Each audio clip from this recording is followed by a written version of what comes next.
Bab 271, kembali ke dasar. Diunggah oleh Baca Suara. Jangan lupa like dan subscribe, agar kami makin semangat upload lebih banyak. Visi saya terfokus pada sosok yang menjulang tinggi saat saya mendekati pertempuran berikutnya. Ada dua pendaki yang bertarung melawannya, dan dari jarak ini, mereka lebih terlihat seperti tikus bertaring yang berkeliaran mati-matian di sekitar ork raksasa. Aku tahu tanpa melihat siapa mereka berdua, Taegen dan Aryan adalah satu-satunya yang mampu bertahan hidup dan membuat Titan itu sibuk selama ini. Aku bergegas menuju penjaga kolosal, mencabik Divot ke tanah tandus saat aku menambah kecepatan.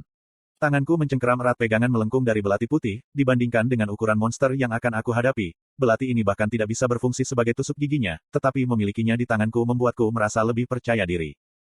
Menghabiskan sebagian besar cadangan saya untuk mengendalikan ledakan aeterik memiliki manfaat yang hampir sama dengan melalui 3 tahap memperbaiki saluran inti dan ether saya, meskipun dengan tambahan risiko kematian.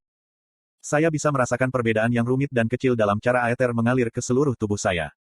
Menggunakan ether untuk pertama kalinya setelah menempa inti baru saya terasa seperti saya mencoba mengatur arah dan kecepatan aliran aether menggunakan saringan dapur. Sekarang, bagaimanapun, saya merasa seperti saya telah memasang pintu air yang tepat sementara saluran air yang menuju ke berbagai titik di seluruh tubuh saya perlahan-lahan dibuat terowongan dan dibangun.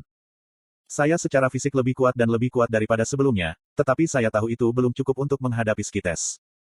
Seluruh persenjataan saya telah diambil dari saya dan saya diberi satu senjata halus.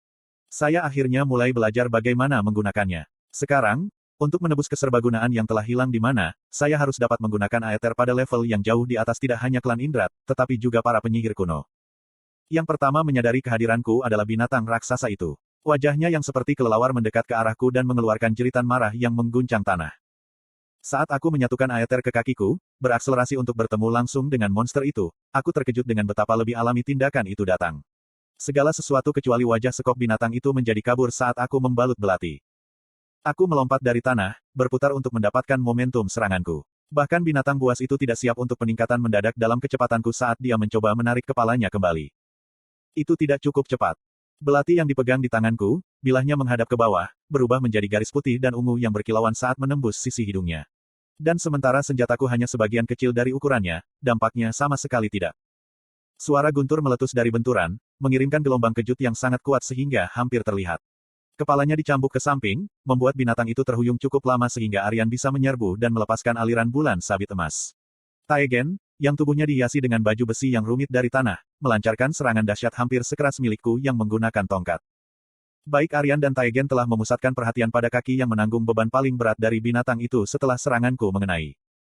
Rentetan busur emas dan serangan gada yang menghancurkan telinga hampir tidak bisa mengeluarkan darah tapi itu cukup untuk menyapu kaki binatang itu dari bawah tubuhnya. Dengan raungan marah, Titan itu jatuh di sisinya, menghancurkan tanah dan mengirimkan getaran yang hampir menjatuhkan menara yang ingin dilindungi. Baik Taegen dan Aryan harus mundur segera setelah melancarkan serangannya, hanya berat tubuh Titan saja sudah cukup untuk menghancurkan bahkan penyihir terkuat sekalipun. Banci, apakah Lady Chaera aman? Taegen berteriak begitu dia dan Aryan mundur ke jarak yang aman.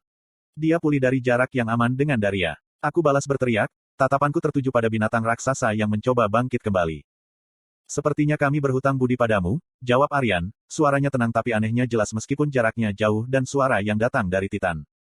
Menilai dari getaran kuat yang berdenyut dari pedangnya dan bulan sabit emas itu, tampaknya sihirnya berasal dari subset tertentu dari angin dan hubungan gravitasi. Taegen, sebaliknya, lebih mengejutkanku, karena sihirnya tidak berhenti hanya pada baju besi tanah. Setiap langkah yang diambilnya sepertinya tidak hanya memanipulasi baju besinya sendiri tetapi juga bumi di sekitarnya. Bahkan saat dia mengayunkan tongkatnya, bongkahan tanah akan menyelimuti senjatanya, membentuknya untuk membentuk gada yang lebih besar.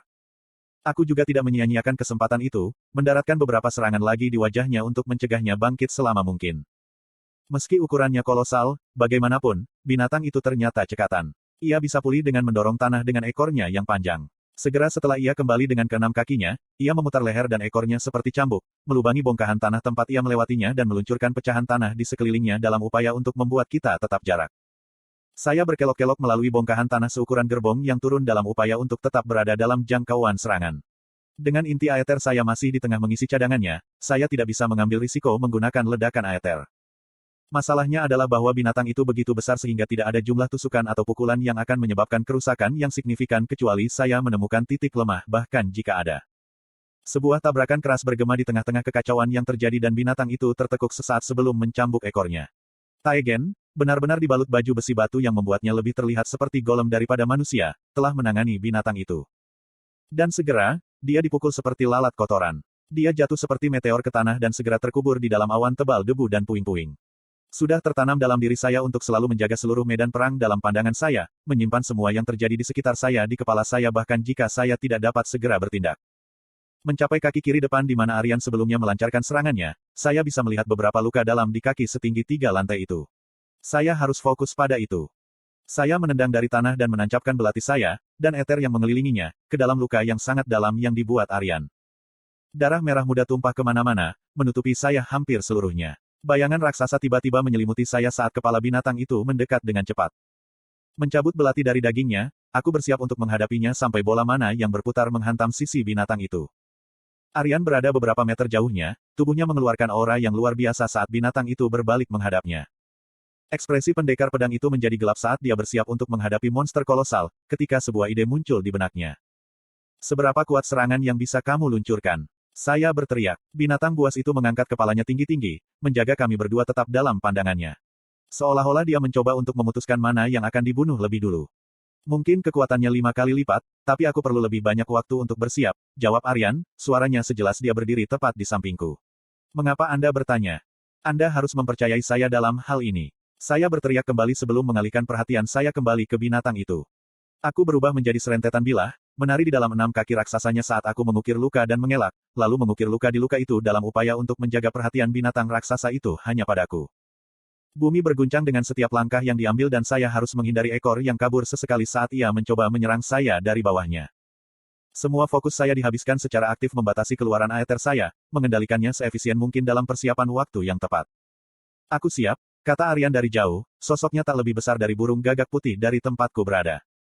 Kilatan emas tiba-tiba memenuhi pandanganku sedetik sebelum ledakan yang memekakkan telinga menggelegar di udara. Aryan telah melepaskan ledakan besar dengan kekuatan pemotongan langsung pada binatang itu, menyelimuti seluruh kepalanya dalam gelombang cahaya keemasan yang cerah. Aku mencondongkan tubuh ke depan, menyilangkan tangan di depanku agar tidak terlempar oleh serangan itu. Bukan hanya Caera, mereka juga menyembunyikan kekuatan mereka saat berada di zona konvergensi. Iklan. Terlepas dari situasi mengerikan yang kami hadapi, saya tidak bisa menahan diri untuk tidak memikirkan sendiri betapa kecilnya peluang yang benar-benar dimiliki di Caten dalam memenangkan perang. Seandainya Aryan, Taegen, dan para penguasa bergabung dengan orang-orang mereka untuk berperang melawan kami, perang akan berakhir jauh lebih cepat. Kepala binatang itu mencambuk lehernya yang panjang sebagai kekuatan dari serangan Aryan. Dan sementara binatang itu tidak puas dan kesakitan, dia memusatkan perhatiannya kembali pada saya. Aku perlu perhatiannya terfokus di tempat lain, dan binatang itu sendiri cukup gila untuk menggunakan serangan napasnya lagi, tapi sepertinya dia lebih pintar daripada yang aku berikan, atau terlalu waspada dengan aether yang aku berikan. Saat saya mencari celah untuk memperdalam luka yang telah berulang kali saya derita, binatang itu tiba-tiba mulai menginjak semua kakinya di tanah. Debu naik, menutupi pandanganku tentang kaki binatang itu dan kekuatan penuh dari ekor yang menghantamku dari belakang beberapa saat kemudian. Dunia menjadi putih ketika rasa sakit yang membutakan menyebar ke seluruh tubuh saya, dan pada saat saya sadar, saya sudah berada di tanah, beberapa puluh meter jauhnya dari binatang itu. Aku mendorong diriku ke atas, terangan keluar dari tenggorokanku. Penglihatan saya kabur dan dunia tampak sedikit miring, tetapi secara keseluruhan, saya baik-baik saja. Masih sedikit goresan pada tuan besar dan jahat, ya, Regis menimpali. Kamu sudah bangun? Aku berhasil berkata sebelum mengeluarkan batuk. Bisakah kamu menolong? Tidak, saya belum menyerap aether dari tubuh Anda seperti yang biasanya saya lakukan untuk menyembuhkan karena saya tahu Anda akan bertarung, jawab Regis. Sial. Tapi ada satu alternatif, kata Regis. Alisku berkerut saat aku terus melihat binatang itu melawan Aryan serta Taegen, yang berhasil kembali ke pertempuran. Apa itu? Menggunakan rune kehancuran, jawab Regis setelah beberapa saat ragu. Cadangan aethermu saja sudah cukup. Kemarahan dan ketakutan muncul dalam diri saya saat saya menjawab. Tidak. Untuk kali ini, Regis tidak mendorongku. Dia tetap diam saat aku membiarkan rasa sakit dan ketegaran terakhir di tubuhku sembuh.